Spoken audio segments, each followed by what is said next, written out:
খালাতো ভাই হাফিজ মাহমুদ মানিক নিজ বাগান থেকে বেগুন তুলছে মাদ্রাসার সামনে।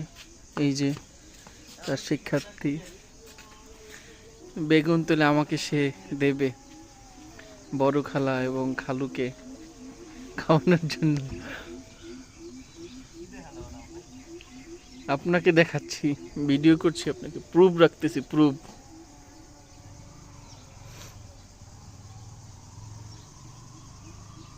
মাশাআল্লাহ,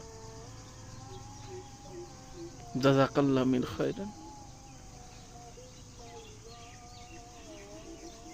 কত সুন্দর পরিবেশ, আসরের আজান হচ্ছে।